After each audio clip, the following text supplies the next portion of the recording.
Our senior meteorologist, Rob Marciano, he is in Sarasota. And how did Sarasota do last night, Rob? It could have been worse, George, but the winds are still ripping here, and what was a reverse or negative storm surge yesterday has come back in ferociously. This isn't the Gulf of Mexico. This is Saratoga Bay, and you can see how the wind is just whipping these waves up and crashing against that Coast Guard station. There's been power flashes throughout the city this morning. Still some spots without power here, but this is such a big storm and widespread across the state. We're getting reports out of Jacksonville that are pretty urgent, and Orlando, just west of Orlando in Orange County, 120 homes had to be evacuated late last night and early this morning from heavy rain there, nearly 8 inches of rain falling there, and also a sinkhole not far from that area where an entire apartment building had to be evacuated, a 60-foot sinkhole in West Orange County, just to the west of Orlando there. To top that off, they had hurricane wind gusts in Orlando as well. Near that in Jacksonville right now with a record storm surge happening there. We have tropical storm force winds that now extend across nearly 600 miles. This storm may be weakening, but it is expanding and growing, and now even more Americans are in play, especially across northern Florida getting into Georgia. And you see that rain shield and the winds whipping into Georgia as well. So Irma far from over, George, as we roll through today, day 2 of Irma after landfall yesterday morning. So, Rob, it's still covering a very wide area, even though it's weakening. Does that mean it's starting to break apart? Well, it's just morphing, basically, and it's starting to interact with some features on the weather map, basically, that are in the northeast, and high pressure that's kind of squeezing and amplifying some of that wind and ripping it off the Atlantic Ocean. And typically, as these things get north in latitude and make landfall, they will spread out their wind field, but Irma has been a spectacular, to use a pretty bad word, storm from the beginning. So we're seeing that even as Irma decays.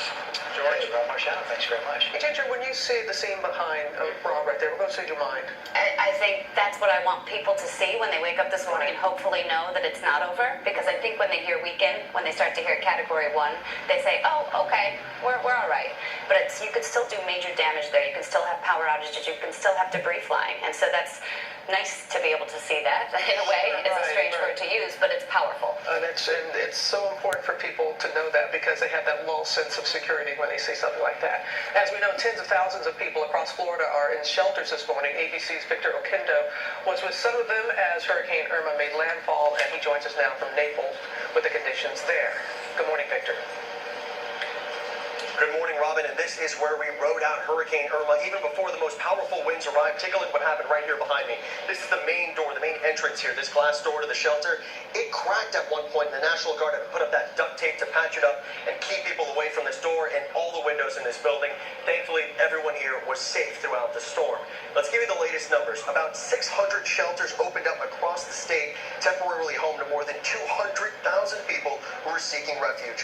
School gyms, cafeterias, and arenas quickly filled up with young and old, even pets sleeping on cots and air mattresses while waiting for the storm to pass. And we hunkered down with about 400 evacuees inside of the shelter in Naples as Irma just raged around us. Take a look at this video. You can see right outside the window just how powerful the winds were. There was one moment where we felt the force of the eye wall, and everyone inside just watched in awe the pounding rain and the wind shaking the front doors. Everyone told to clear out of the main room and away from the windows. And now for so many, weathering the storm inside of the shelter was just the beginning. They're now packing up their things, and they're going to be heading back to their homes to see what kind of damage they sustained. Robin? I know they're anxious to get back home. Okay, there, Victor, thanks. You know, Matt Gutman, ABC's Matt Gutman, was also in Naples. Want to bring him in right now. Matt, we watched you all day yesterday. You're getting whipped around by those incredibly heavy winds and then that eerie calm of the eye. And again this morning, it's eerily calm here despite the punch that Irma delivered. You can see some damage here and some moderate flooding. And I want you to take a look at this drone image. It is live coming to us right now over us in Naples, which got this Category 3 storm hitting it. Winds of up to 142 miles an hour registered right here in Naples. It felt like being in an industrial washing machine, a fire hose just blasting right into your face. And given the fact that there is no water here, no running water here in Naples, and no power, phone lines are down, it is going to be a very long slog and a long recovery period for folks along this entire stretch of the Florida coast, George. Yeah, but as you say,